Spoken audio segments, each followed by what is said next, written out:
Subscribe करें और bell दबाएं ताकि कोई खबर रह न जाए।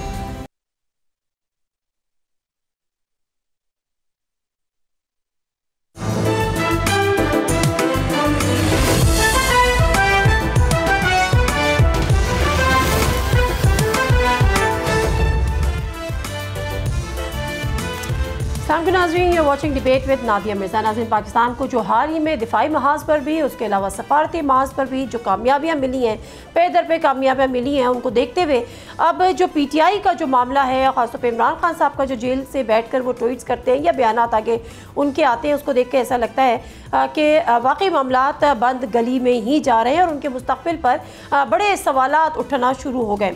इरफान सिद्दीकी साहब ने भी इस किस्म की बात की है। कुछ हल्कों में अब ये बातें हो रही हैं कि PTI पे मज़ीद सख्त वक्त आने वाला है। मरीम नवाज शरीफ साहिबा की अगर बात करें तो उन्होंने तो उसको किस्सा पारीना भी करार दे दिया।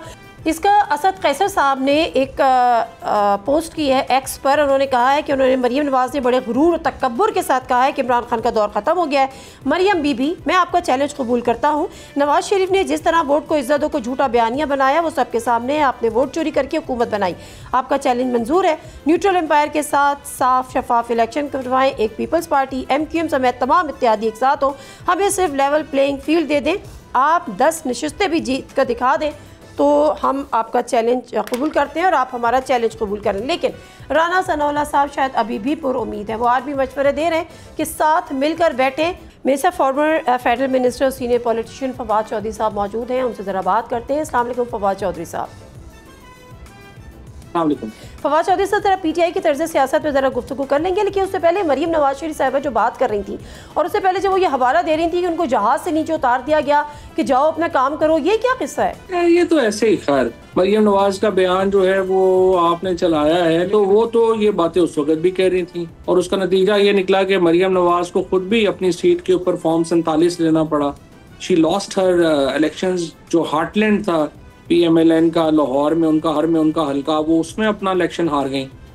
उनके वालिद साहब मियां मोहम्मद नवाज शरीफ, पाकिस्तान के 3 दफ़ा के प्राइम मिनिस्टर, वो ना सिर्फ ये कि मानसेरा से अपनी सीट हार गए, लाहौर से अपनी सीट हार गए।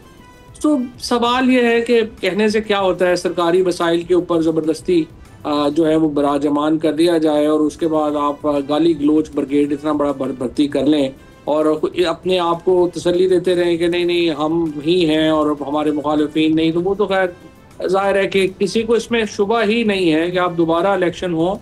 अगर 65% लोगों ने इमरान खान को वोट दिया था, आज 75% लोग इमरान खान को वोट देंगे। और जब तक पाकिस्तान के अवाम जो है वो उनके साथ हैं, वो किस्सा पारीना कैसे हो सकते हैं? फिलहाल तो नून लीग और पीपल्स पार्टी की लीडरशिप किस्सा पारीना होते नजर आ रही है। अभी सैलाब में आपने देख ही लिया कि जो हालात थे, जिस तरह से इनकी कलई खुली है, तो इसलिए इनकी बयानों की क्या हैसियत और अहमियत है। इमरान खान तो सबसे बड़ी सियासी हकीकत है पाकिस्तान। सर, सियासी हकीकत है, यकीनन होंगे, लेकिन इस वो जेल में है। PTI की क्या स्ट्रैटेजी है किसी को समझ में नहीं आ रही, क्या कहना चाहती है किसी को समझ में नहीं आ रही। लगता ये है कि जो अपनी जो सोशल मीडिया टीम्स हैं उनकी यरगमाल बनी हुई है। जो इरफान सिद्दीकी साहब कहते हैं कि आज उन्होंने, अगर वो पार्लियामेंट में हैं तो उनको स्टैंडिंग कमेटीज़ में नहीं होना चाहिए, वरना आने वाले दिनों में देखेंगे कि वो वहाँ से भी रिज़ाइन कर देंगे। एंड यू नेवर नो कि खान साहब का बयान आ जाए, अलीमा खान साहबा कह दें कि जी अब आप लोगों ने असेंबली से भी निकल जाना है, तो असेंबली से भी, तो फिर तो हकीकतन कोई नाम लेवा नहीं होगा ना। ठीक है, दिलों में बसते रहेंगे। नहीं तो ऐसे सिस्टम में जिसमें सारी जो पार्लियामान है वो जाली इलेक्शनों से आएगी, सारी हुकूमत जाली इलेक्शनों से आएगी, इमरान खान जेल में होंगे, उनके केसेस नहीं लग रहे होंगे, सिस्टम के अंदर अगर आपकी जगह ही नहीं है तो ऐसे सिस्टम में रहने का उनको कितने नफलों का सवाब। देखिए, आप PTI को इमरान खान ना समझें। इमरान खान है। PTI तो 9 मई के बाद जो है वो हुकूमत, लेकिन जो इस वक्त पाकिस्तान की पॉलिटिक्स है वो 2 पटड़ियों पे है। एक तो एस्टैब्लिशमेंट है जिसके पास कोर्सिव पावर है और दूसरा इमरान खान है जिनके पास पॉलिटिकल पावर है। ये दोनों पटड़ियां अलग-अलग चल रही हैं। अब किसी जंक्शन पे जाके मिलती हैं, नहीं मिलती हैं, अभी नहीं लग रहा। लेकिन मसला ये है कि जो पाकिस्तान की रियलिटी है वो यही है कि पाकिस्तान के अंदर ना नून लीग कोई सियासी कुव्वत है, ना पीपल्स पार्टी को सियासी कुव्वत है। पाकिस्तान के अंदर 2 ही कुव्वतें हैं, एक एस्टैब्लिशमेंट है और एक इमरान खान है। और इमरान खान के जो क्वेश्चन है उसका जवाब अभी तक जो एस्टैब्लिशमेंट है और नून लीग है, पीपल्स पार्टी है, वो नहीं तलाश कर पाए। जब तक वो इमरान खान का पॉलिटिकल क्वेश्चन को रिजॉल्व नहीं कर पाते, जाहिर है कि पाकिस्तान के अंदर अदम इस्तेहकाम जो है वो रहेगा और ये बढ़ता जाएगा और अभी भी बढ़ रहा है। सर कौन सा अदम इस्तेहकाम? हमने जंग भी जीत ली, हमारा सऊदी अरब के साथ एक ज़बरदस्त किस्म का मुआहिदा भी हो गया, सिफारती कामयाबी अभी हमें मिल गई। डोनाल्ड ट्रंप पाकिस्तान की तारीफ करते हुए नहीं थकते। चाइना में जिस तरह से वज़ीर आज़म का इस्तकबाल हुआ ये दुनिया ने देखा। भारत बैक फुट पर आ गया। मतलब कौन सी कामयाबी है जो हमें नहीं मिली और उस कामयाबी के लिए हमें इमरान खान साहब का इंतज़ार है?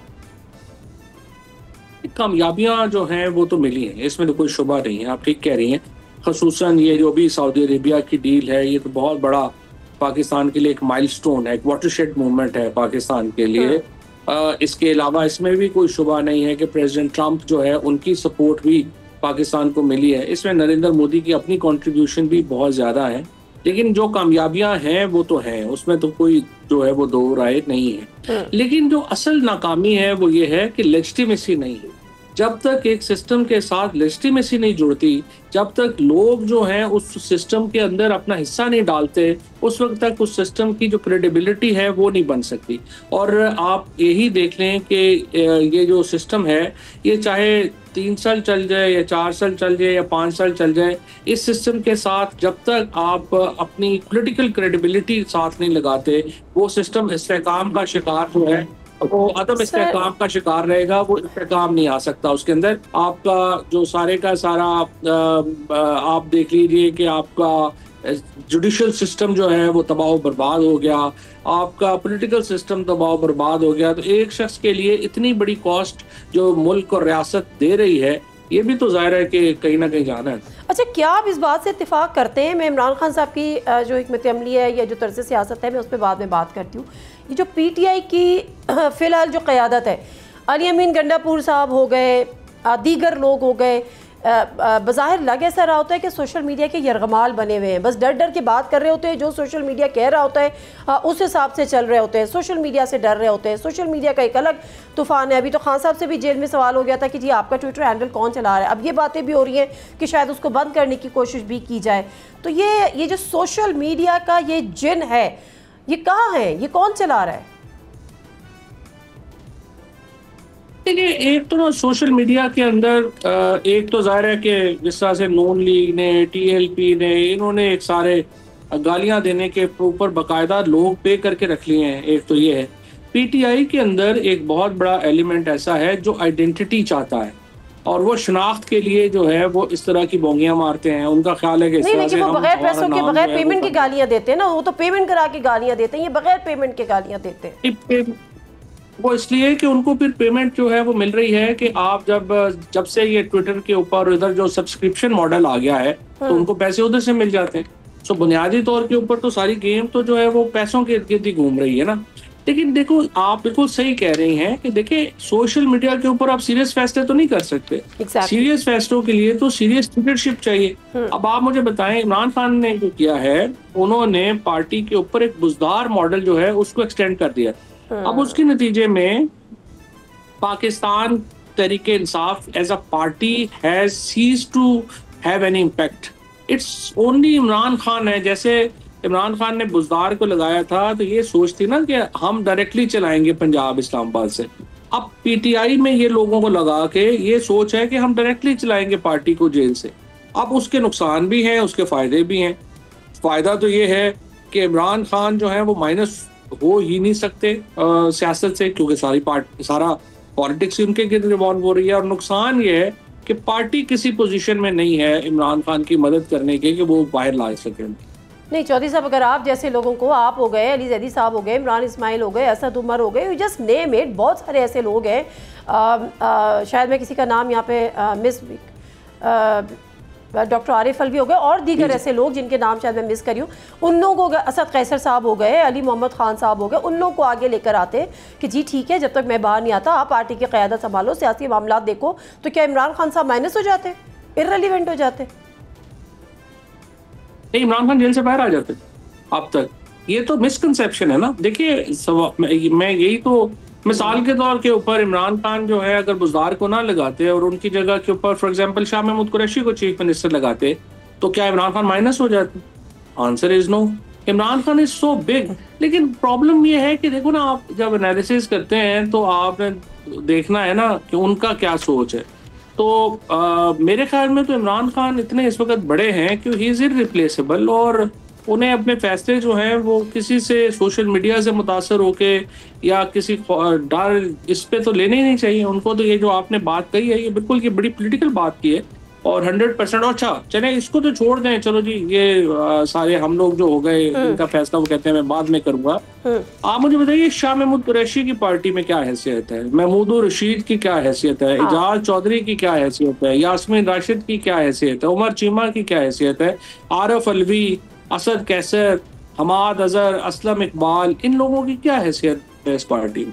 यही तो मैं कह रही हूँ कि इमरान खान साहब जिस तरह से आप कह रहे हैं बड़े हैं, बेशक बहुत बड़े होंगे, लेकिन फिर वो बड़े फैसले क्यों नहीं कर रहे? यही तो मेरा यहाँ पर सवाल है। ये तो अपनी पार्टी खुद ख़त्म कर रहे हैं। कब से अगर इनके ट्विटर पे भी बैन लग जाता है for an example, then what? फिर कहाँ उनकी आवाज़ सुनी जाएगी? आपको नहीं लगता कि इससे बेहतर हिकमत अमली इमरान खान साहब को अपनानी चाहिए? राना सनाउल्लाह साहब कह रहे हैं कि अभी भी अगर उन्होंने चेंज नहीं किया अपने आप को, बातचीत की तरफ नहीं आए, ताल्लुकात की तरफ नहीं आए, तो फिर वाकई किस्सा पारी ना हो जाएंगे।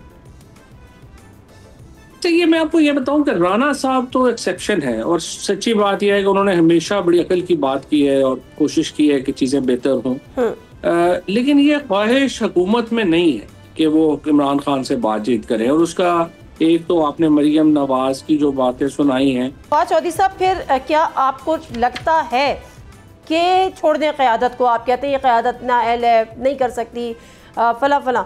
अली अमीन गंडापुर साहब के हवाले से बड़ा सोशल मीडिया पे शोर मचता है कि वो इमरान खान साहब को नहीं सुनते, वो भी कॉम्प्रोमाइज्ड है। अली अमीन गंडापुर को आप किस तरह से देखते हैं? उनका जो तर्ज सियासत या उनकी जो सारी चीज़ें जो इल्ज़ामात लग रहे हैं। देखिए अली अमीन गंडापुर मेरे बड़े भाई हैं और मेरा बड़ा ज़ाहिर उनसे एहतराम का ताल्लुक है। लेकिन देखिए ना, आप केपी गवर्नमेंट एक ही क्राइटेरिया है कि वो इमरान खान को रिलीज करा पाए या नहीं करा पाए। अब वो उसमें मिजरेबली फेल हो गए, तो जब वो उसमें फेल हो गया तो उन पर तनकीद तो होनी है ना। ये तो नहीं हो सकता कि आपके जिम्मे जो काम है बुनियादी आप वही नहीं कर पा रहे तो तनकीद तो होनी है ना। अब आप बोल्ड टीवी के ऊपर एंकर हैं, आप प्रोग्राम ही नहीं कर पा रहे तो जाहिर आप एडमिनिस्ट्रेशन क्या कहेगी कि नहीं। इमरान खान साहब से कहते हैं मुझसे मिलो वरना बजट पास नहीं करो, उन्होंने कर दिया। इमरान खान साहब कहते हैं कि ऑपरेशन नहीं होगा, वो खुद मानते हैं कि टारगेटेड ऑपरेशन, ये सारी चीज़ें हो रही है। इमरान खान साहब कहते हैं मुझसे मुलाकात करो, वो कहते हैं जी मुलाकात नहीं। वो कहते हैं अफगानिस्तान जाओ, कहते हैं जी मेरा पास तो पासपोर्ट नहीं। तो ये जो लेम एक्सक्यूजेस हैं, तो आपको नहीं लगता कि मामला कुछ और फिशी भी हो सकता है? देखिए वो चीफ मिनिस्टर भी है ना, उन्होंने अपने एस्टैब्लिशमेंट से ताल्लुकात भी रखने हैं, पाक सूबा भी चलाना है। या तो वो सूबा छोड़ दें, दो ही चीज़ें हैं ना, या तो वो हुकूमत ना करें और छोड़ दें, वो भी एक ऑप्शन है। लेकिन अल्टीमेटली देखिए उन्हें छोड़नी ही पड़ेगी हुकूमत, वो ज़्यादा अरसा हुकूमत रह नहीं पाएगी। अभी भी जो प्रॉब्लम है वो यही है कि ये मौलाना फजलुर रहमान नहीं माने हुकूमत हटाने में, वरना तो ये हुकूमत हट जानी। बगैर इस्टेब्लिशमेंट की आशीर्वाद के कोई हुकूमत हटी है? ना आई है, ना हटी है, ना बनी है, ना हटी है। तारीख तो यही बताती है। वो यही हुआ ना, मौलाना फजलुर रहमान नहीं माने तो इसलिए हुकूमत नहीं है। सही है। अच्छा आखिरी सवाल, अब ये शहबाज शरीफ साहब भी लंदन में गए हैं, वो आगे भी उनके अमेरिका भी उन्होंने जाना है, नवाज शरीफ साहब ऑलरेडी लंदन में है। मज़ीद कोई चीज़ें पक रही हैं, मज़ीद कोई चीज़ें फैसले होने बाकी हैं, या बस सब अच्छा चल रहा है और इसी पे तनख्वाह पे सबको गुजारा करना है? देखो अभी तो ज़ाहिर है पाकिस्तान ने इतनी बड़ी कामयाबियां समेटी हैं, तो ज़ाहिर हुकूमत तो चाहेगी कि एक स्टेटस को जो है वो बरकरार रहे। अब पाकिस्तान के लिए बड़े चैलेंज यही हैं, अब देखते हैं आगे कि इजराइल और इंडिया इस डील के ऊपर क्या जो है वो इक़दाम करेगा। ज़ाहिर है वो घर बैठे तो नहीं रहेंगे। असल तो अक्लमंदी का तकाजा तो यही है कि जब आप इतनी ताकतवर पोजीशन में हैं तो बेहतर यही है कि आप मुल्क के अंदर सियासत को नॉर्मलाइज करें, बातचीत करें, नीचे सुलह करें। लेकिन ऐसी कोई ख्वाहिश नज़र नहीं आती। बड़ी सख्त एक्स पे पोस्ट होती है इमरान खान साहब की, आपको लगता है कि इट विल वर्क? ये तो तलखियों का इजहार है ना। ये तो जाहिर है अगर आप एक बंदे को जो है वो ट्वीट होती है, सख्त और सख्तियां शुरू हो जाती हैं, तो ये तो नहीं है। सियासतदान तो बीच से रास्ता निकालता है सर। वो तो जब पिंजरे में अगर कोई बंदा बंद होगा, जब वो गुस्से में होगा तो यही करेगा ना, सबसे पहले टेम्परेचर नीचे लाएंगे तो वो ये सारी ठीक हो जाएंगी। वो इतना इम्पोर्टेंट मसला नहीं है। इम्पोर्टेंट मसला ये है कि ख्वाहिश तो हो ना दोनों तरफ तो छोड़े, या तो खुद एक तरफ भी नजर नहीं आती। आप मुतमईन है तर्ज सियासत से इमरान खान साहब की? देखिए, मैंने तो आपको पहले ही बता दिया ना कि मेरा तो ज़ाहिर मौक़िफ़ यही है ना कि हम एक अलायंस बनाएं। मैं तो आपके प्रोग्राम में एक दफ़ा बात कर चुका हूँ कि एक अलायंस बनाना चाहिए, बातचीत होनी चाहिए। पॉलिटिक्स का तकाजा तो यही है। और आप कहते हैं कि पार्लियामान से भी निकल जाना चाहिए अब इन लोगों को, कायमा कमेटी से निकलने के बाद? ये अगर आप इतना पुश करेंगे तो वो निकल जाएंगे। ये मतलब ये तो नज़र आ रहा है ना, जब आप कमेटियों से निकल गए हैं उसके बाद अगला स्टेप तो यही है और नेचुरल स्टेप यही है। ठीक है, बहुत शुक्रिया फवाद चौधरी साहब आपके टाइम का। फवाद चौधरी साहब, यही है कि जो पीटीआई की इस वक्त की जो क़यादत है, अगर वो ना होती और जो पुराने इनके लोग हैं वो होते तो शायद इमरान खान साहब उस तक बाहर आ जाते। उसकी वजह ये कि एक सियासी हिकमत अमली बनाने की कम से कम एक अहलियत रखते हैं जो पुराने सियासतदान हैं। अभी की जो लीडरशिप है उससे वो कोई ख़ास पुरुम्मीद नहीं है। ताहम मरीम नवाज़ साहिबा की जो स्टेटमेंट है उसको वो इर्रेलेवेंट करार दे रहे हैं कि ये हकीकत से दूर है। प्रोग्राम में ब्रेक ले लेते हैं, ब्रेक से आप आते हैं। राना एहसान अफजल साहब और शैला रज़ा साहब हमारे साथ मौजूद होंगी। क्या वजह है कि पीपल्स पार्टी अभी भी इसरार कर रही है कि जो सैलाब ज़दगान है ना उनकी इमदाद BISP के प्लेटफॉर्म से ही हो। दूसरी तरफ नून लीग थोड़ी सी रिलक्टेंट नज़र आ रही है। ब्रेक लेते हैं, स्टे विद अस।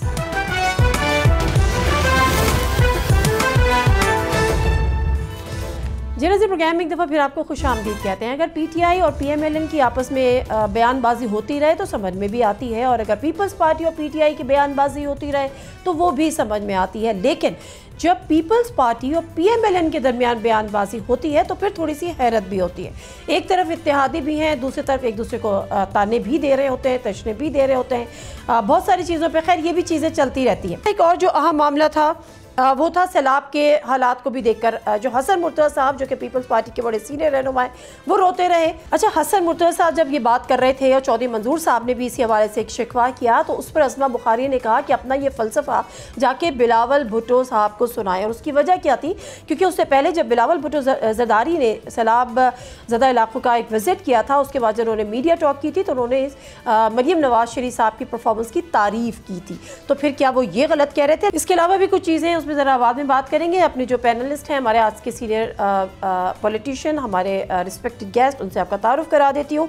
स्टूडियोज़ में मेरे साथ मौजूद हैं सैयदा शैला रज़ा साहिबा, MNA है पाकिस्तान पीपल्स पार्टी की, former minister for women development Sindh. अस्सलाम वालेकुम शैला रज़ा साहिबा, बहुत शुक्रिया आपके टाइम का। और इसी के साथ राना एहसान अफजल खान साहब, coordinator to prime minister of Pakistan PMLN। अस्सलाम वालेकुम राना एहसान साहब, आपके भी प्रोग्राम में शामिल होने के लिए बहुत बहुत शुक्रिया। सैयदा शैला रज़ा साहिबा, मैं सैलाब के हवाले से अगर पहले बातों को आगाज़ करूँ, अगर आप रिस्पॉन्ड करना चाहें रज़ी दादा के हवाले से या किसी बात पे अगर वो PMLN उस पर करे तो ज़रूर कर दीजिएगा। बट हसन मुर्तज़ा साहब आपने सुन लिया, उससे पहले भी ये हमारे प्रोग्राम में भी आए, तब भी ये शिकवा कर रहे थे। जहाँ ये अपने गाँव में खड़े थे वहाँ भी ये शिकवा कर रहे थे, इस हद तक गए कि उनका लानत भेजता हूँ ऐसे इत्तेहाद पर। मगर जब बिलावल भुट्टो ज़रदारी साहब गए और हसन मुर्तज़ा साहब पीछे बैठे थे तो बिलावल भुट्टो ज़रदारी साहब कहते हैं कि मरियम साहिबा तो बहुत अच्छा काम कर रही हैं। तो ये क्या है, मतलब अपने ही लोगों की सुनी नहीं जा रही या नज़रअंदाज किया जा रहा है? नहीं, ऐसी बात नहीं है। देखिए, बात यह है कि सबसे पहले तो हमें ये देखना चाहिए कि डिज़ास्टर कितना बड़ा है और उसका क्वांटम क्या है और किस किस तरह से भारत ने पानी छोड़ा और कितना टाइम था पंजाब हुकूमत के पास पंजाब के वक्त और जनूबी पंजाब के वक्त। पंजाब के वक्त काफ़ी सारे मसाइल थे और मैं चेयरमैन बिलावल को इसलिए सपोर्ट करना चाहती हूँ कि जब 2010 में और 2022 में फ़्लड आया और 2010 में पहले फ़्लड आया, फिर सुपर रेन भी हुई सुपर फ्लड के बाद, तो हम लोग जो थे एक जुमला सुनते थे, असा का कुछ भी न मिलियो। तो अभी भी सुनने को मिल रहा है। ठीक है, अब आपको नहीं नजर आ रहा है शायद, लेकिन हमें तो सुनाई दे रहा है। नहीं, मैं इसलिए कह रही हूँ कि सबसे बड़ा कैंप मेरे पास था रज़ाक़ाबाद में। एक सूबे में अगर नेचुरल डिज़ास्टर हो तो एक पूरी पाकिस्तान की हुकूमत नहीं लड़ सकती, उसमें मदद चाहिए। तो इसमें ये हो गया। मरियम साहिबा को मैं इसलिए कहूँगी कि वो निकली, जाके उन्होंने एक कोशिश की और कर रही हैं। लेकिन उसके बाद जो हम देख रहे हैं, जिसकी वजह से हम देख रहे हैं कि हमारे लोगों की भी आवाज़ें आ रही हैं, वो ये होता है कि वो उन्हीं आवाज़ों में से एक तो नहीं है कैसा कि कुछ ना मिले, कुछ ना मिले हो। नहीं, मैं इसको थोड़ा एक्सप्लेन कर देती हूँ। होता यह है कि आप के जो लोग होते हैं जहाँ पे वो आपकी तरफ देख रहे होते हैं। साउथ पंजाब के मामले में मैं ज़रूर कहूँगी कि उस वक्त हमारे पास टाइम था, हम सोच सकते थे कि जलालपुर वाला में कहाँ कट लगाना है, किधर क्या होना है, कौन सी मोटरवे पे किस जगह कट लगाना है। तो बहुत बुरी तरह से साउथ पंजाब जो है वो मतलब मैं आपकी बातें तो बहुत अच्छी है शैला रज़ा साहबा, लेकिन आपकी बातों से अख्ज़ी कर रही हूँ कि जो आप बात कर रही हैं उतनी समझ हसन मुर्तज़ा साहब में नहीं है। मैं ये नहीं कह रही हूँ, हम भी परेशान हो जाते थे, यकीन करें, मतलब हम भी परेशान हो गए इसलिए उन्होंने बात हम भी परेशान होते थे, क्योंकि मैं ये कह रही हूँ कि पंजाब बहुत बड़ा है और हर जगह पे 100% रिलीफ नहीं मिल सकता। रेस्क्यू के बाद जो रिलीफ का मरहला है वो बहुत तकलीफदेह होता है। अगर 500 ख़वातीन एक जगह आ गई हैं तो उनके साथ 300 बच्चे होंगे और ये यहाँ तो मैं आपकी बात को 500 मर्द होंगे, लेकिन और मर्दों के लिए भी 3 वॉशरूम होंगे, औरतों के लिए भी 3 वॉशरूम होंगे। वो वॉशरूम सही नहीं होंगे। मुझे मालूम है ना, हम गवर्नमेंट स्कूलों को देखते हैं पूरे पाकिस्तान में कि क्या हो रहा होता है, और सही भी हैं। तो 3 वॉशरूम 500 औरतों के लिए, 400 बच्चों के लिए और 500 मर्दों के लिए अलग 3 वॉशरूम, ये सब बहुत मिसमैनेज हो रहा होता है। और देखिए ये आपके कच्चे के लोग हैं। एक मैं बात कहना चाहती हूँ, ये इस तरह से वॉशरूम ट्रेंड नहीं हैं। ये देखिए वो आबादियाँ होती हैं जो कच्चे के इलाकों की बात नहीं कर रहे थे हसन मुर्तज़ा साहब, उनका अपना गाँव है। अच्छा, वो जो नहीं, मैं उससे तो मैं अग्री कर रही हूँ कि बहुत मसाइल हैं, लेकिन एक हुकूमत नहीं कर सकती। मैं उनकी सारी शिकायतों को सही समझती हूँ, लेकिन निकल के आना होगा, हर एक को करना होगा, सब्र भी करना होगा। एक हुकूमत नहीं कर सकती। ठीक है, एक हुकूमत नहीं कर सकती, बहुत अच्छी बात है राना एहसान साहब। एक और बड़ा मामला, मैं ज़रा अपने नाज़रीन से पहले मुखातिब हो जाऊँ। हुआ कुछ यूँ कि अब सैलाब ज़दगान की जब बात चली निकली है तो पीपल्स पार्टी की तरफ से अब ये एक मुतालबा आया। भुट्टो ज़रदारी साहब ने भी मुतालबा किया और यूसुफ रज़ा गिलानी साहब ने भी मुतालबा किया कि जो सैलाब ज़दगान की जो इमदाद है वो बेनज़ीर इनकम सपोर्ट फंड से की जाए। ये पीपल्स पार्टी की ख्वाहिश है, लेकिन किस बुनियाद पे ख्वाहिश है इसका भी हम जायज़ा लेंगे और पूछेंगे भी शैला रज़ा साहिबा से। अच्छा, इससे किसी का कुछ नहीं बन रहा राना साहब, ऐसा तो नहीं है कि किसी का भी कुछ नहीं बन रहा, बहुत सारे लोगों का कुछ बन रहा है। मैं आपके सामने रखती हूँ कि बेनज़ीर इनकम सपोर्ट प्रोग्राम में बड़े घपलों का जो इंकशाफ हुआ। गुज़िश्ता 10 वर्षों में 23 अरब 68 करोड़ की खतीर रकम 1,40,000 सरकारी मुलाजमीन और उनके अहले खाना में बांटी गई। 2019 और 2020 में 55,000 से ज़ायद सरकारी मुलाजमीन और उनकी फैमिलीज़ ने BISP से रकूम वसूल की। सबसे ज़्यादा रकूम सिंध और खैबर पख्तूनख्वा के सरकारी मुलाजमीन को मुंतकिल की गई। 2008 से पहले वफात पाने वालों को भी BISP के फंड से 1.5 करोड़ से ज़ायद रकम की अदायगियाँ की गई। बेनज़ीर इनकम सपोर्ट प्रोग्राम के मुलाजमीन को भी, खुद उसके अपने मुलाजमीन को भी 2 करोड़ 25 लाख रुपए तकसीम किए गए। फरवरी 2020 में 1,40,488 सरकारी मुलाजमीन के अकाउंट्स ब्लॉक किए गए। ऑडिट हुकाम के मुताबिक अब तक से 16 अरब 33 करोड़ रुपए रिकवर किए जा चुके हैं और पब्लिक अकाउंट्स कमेटी की ज़ेली कमेटी ने FIA को गैर कानूनी तौर पर रकूम वसूली करने वाले अफसरान के खिलाफ सख्त कार्रवाई की हिदायत दे दी है। शैला रज़ा साहिबा, ये तो है जो बेनज़ीर इनकम सपोर्ट के तहत जो कुछ घपले हुए या करप्शन हुई, लेकिन आप क्यों, आपकी ख्वाहिश है या आपका इसरार है कि इसी फोरम या इसी प्लेटफॉर्म के ज़रिए सैलाब ज़दगान की मदद की जाए? अच्छा, इसलिए कि एक तो ये बिल्कुल ऑथेंटिक फोरम है। और ये क्या? देखिए ये होता है, हर मिनिस्ट्री में होता है, लेकिन इसको नहीं, जब ये बाहर आया तो इसका मतलब है कि इन लोगों पे नज़र रखी गई और इनको पकड़ा भी गया है और इनके खिलाफ कार्रवाइयाँ भी 2008 से पहले वफात पा जाने वालों को अब इनके खिलाफ मतलब एक चीज़ सामने आई है ना, की बात नहीं है, लेकिन ये मैं आपसे यही कह रही हूँ कि इन लोगों की निशानदेही हुई तो इसका मतलब है कि चेक एंड बैलेंस भी हो रहा है।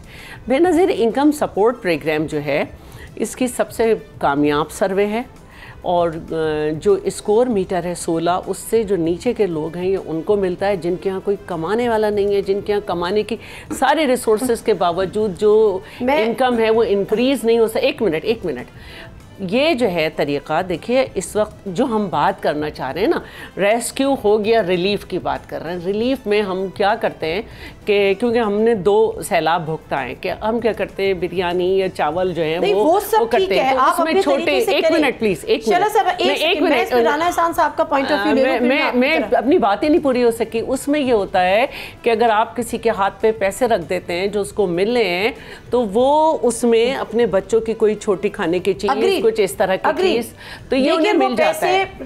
बेनजीर इनकम सपोर्ट के प्लेटफॉर्म से ही क्यों, ये मेरा सवाल है। हर जगह से जाते हैं, ज़कात से भी चोरी होते हैं। राना साहब, चूंकि जब जगह चोरी होती है तो इस जगह भी चोरी हो गई, ये जवाब नहीं है, लेकिन होते हैं चूंकि हर जगह होते हैं तो इसमें भी हो गए तो कोई बात नहीं। और चूंकि अब निशानदेही हो गए तो भी अब ये कि निशानदेही हो गए तो चेक एंड बैलेंस ही था। तो क्या आप समझते हैं कि BISP प्रोग्राम के प्लेटफॉर्म से ही मजीद अदायगियाँ हो? फिर इस रिपोर्ट के बाद भी अगर ये अदायगियाँ होंगी तो फिर who will be accountable? Definitely you guys. नहीं देखिए, सबसे पहले ये जो रिपोर्ट है इसमें खुद आपने 2019-20 का जिक्र किया कि ये घपले निकले, और अब जो है इस वक्त इंक्वायरियां भी हो रही हैं और रिकवरियां भी हो रही हैं, तो वो इस दौर में हो रही हैं। तो सबसे पहले तो ये लोगों को क्लैरिटी होनी चाहिए कि इस दौर में रिकवरीज भी हो रही हैं और इस चीज़ का इंसिडेंस भी जो है वो कम हो रहा है। देखें, हमारा इस पे जो राना साहब ने बात की वो तो एक ओवरऑल उन्होंने बात की, और उससे मैं इस हद तक मुत्तफिक हूँ कि बिल्कुल हमें ये एक आदत नहीं डाल देनी चाहिए कि एक पैसा एक बंदे को मिल रहा है तो वो सालों साल मिल ही जा रहा है, और उन सालों के अंदर वो अपना रोज़गार बढ़ा नहीं पा रहा या कोई ऐसी नौकरी नहीं तलाश कर पा रहा जिससे वो इस इनकम सपोर्ट से हट जाए। तो एक ग्रेजुएशन होती है कि आपको जो इमदाद हुकूमत की तरफ से मिलती है तो कुछ अरसे के लिए मिले और फिर आप इस काबिल हो जाएं कि आप अपने पैरों पे खड़े हो सकें। तो ये उनका मकसद कहने का यही है कि ये रोज़गार स्कीम में इसको तब्दील करें, या फिर क्योंकि ये जो है एक सूबों में डिस्ट्रीब्यूट होती है तो इसका बर्डन सूबे भी शेयर करें। बहरहाल ये फ्लड्स के हवाले से अभी ऐसा कोई फैसला नहीं हुआ, इस पे ज़रूर जो इन्होंने पीपल्स पार्टी का मौक़िफ़ है इसको देखा जा सकता है, दोबारा स्टडी किया जा सकता है कि अभी ऑलरेडी एक बड़ी एक्सरसाइज हो रही है जिसमें ज़राअत की इमरजेंसी डिक्लेयर हो चुकी है, और टेक्नोलॉजी बेस्ड कंपनीज जो हैं वो सर्वे कर रही हैं कि कितने लॉसेज हुए हैं लाइफ स्टॉक के, कितने लॉसेज हुए हैं मुख्तलिफ फसलों के, और उस कमेटी को एहसन इकबाल साहब हेड कर रहे हैं, और चंद दिनों के अंदर वो अपनी सिफारिशात पेश करेंगे जिसमें सूबों का रोल भी होगा। ये बात आपकी दुरुस्त है आपको जरूर कि हमें ये भी तो बताया जाए कि जिनकी सालों साल से आप उनको बेनज़ीर इनकम सपोर्ट के तहत आप उनको फंडिंग कर रहे हैं, आप उनको पैसे दे रहे हैं, क्या उनके हालात, उनकी लाइफ स्टाइल में कुछ चेंज आया है? उनके हालात ज़िंदगी बेहतर हुए या नहीं हुए, या आप उनको कांस्टेंट पे किए जा रहे हैं?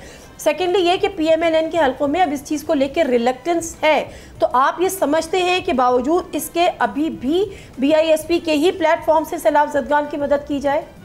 वाई? हम एक कमेटी इस पे ऑलरेडी काम कर रही है, और वो अगर समझेगी कि BISP को, जो कि पीपल्स पार्टी का मौक़िफ़ है, कि इसके जरिए करे तो हो सकता है वो ये सिफारिशात दे दे। इसको जरूर कंसीडर किया जाएगा, इसको जरूर कंसीडर किया जाएगा। राना सनाउल्लाह के लिए है कि अभी जो बजट गया है उसमें सिर्फ हम जो हैं, क्योंकि हमारे ऊपर बड़े कर्जा है, जब आपको कर्जे वापस करने होते तो आप वेलफेयर का कोई प्रोग्राम नहीं कर रहे होते। इसी को डबल की गई है इसकी ग्रांट, ठीक है, इसकी ग्रांट डबल की गई है इनकम सपोर्ट की, कि ये बिल्कुल सही प्रोग्राम है, हुकूमत ने इसकी ग्रांट डबल की है। इसमें सिर्फ ये नहीं है, देखिए इसमें वसीला हक, वसीला तालीम, वसीला रोज़गार, मेरा ये एक सवाल है, अगर आप जवाब दे दें क्योंकि टाइम में पहुंच, बिल्कुल मैं कि आप क्यों चाह रहे हैं कि इसी प्लेटफॉर्म से मदद हो? इसलिए कि इसमें इनरोल्ड है ना सब लोग, गरीब तरीन लोग। तो भाई वो जो इनरोल्ड है वो जरूरी थोड़ी उनके सैलाब भी आए वहाँ पर, आपको पता चल जाएगा ना किस इलाके में कितने। तो ये तो पूरे पाकिस्तान का प्रोग्राम है ना? नहीं, तो पूरे पाकिस्तान में तो सैलाब नहीं आया ना भाई, जो सैलाब ज़दगान इलाके हैं वो सारे में आप दे देंगे ना आप। अच्छा, जो इंक्लूडेड है उसमें दे दें, क्योंकि ये बेस्ट वे है। नहीं, सारे सैलाब ज़दगान तो इंक्लूडेड नहीं होंगे ना, इन्वॉल्व भी नहीं होंगे, उनको किसी और तरीके से दें, जो है उनको तो दे देना, जिनको है उनको तो दे देना, ताकि एक फौरी रिलीफ हो, क्योंकि जो दूसरे हैं जो कि नहीं इसमें इंक्लूडेड तो वो कुछ बेहतर पोजीशन में। और रही बात ये कि रोजगार, इसमें रोजगार है कि BISP में कौन कौन इनरोल्ड है, देखिए वो आप उसको दे सकते हैं कि इस इलाके में जो बिल्कुल तबाह है, BISP के कितने लोग हैं, हमने उन्हें देना है एक पैकेज, और जो BISP के नहीं है उन्हें देना है, तो आपका काम ही आसान होगा। और BISP प्रोग्राम में जो है वो बहुत सारे हैं, रोजगार के भी मौके हैं, खाने का भी है, दूसरा भी है, और इसके अलावा एक इसमें हमने कंपोनेंट किए थे वसीला रोजगार, 3 साल के बाद उसमें जो है वो कुरानदाजी करके अगर कोई उसको अपना कारोबार शुरू करना चाहे तो वो शुरू कर सकता है। इसमें बहुत सारी चीजें हैं। चलिए ठीक है, बहुत शुक्रिया शैला रज़ा साहब आपका भी, राना एहसान अफजल साहब आपका भी।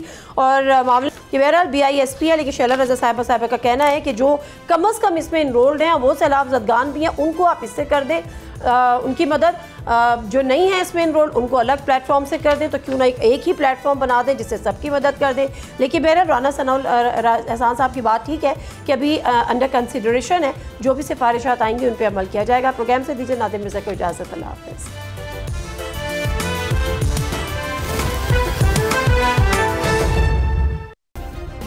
सब्सक्राइब करें और बेल दबाएं ताकि कोई खबर रह न जाए।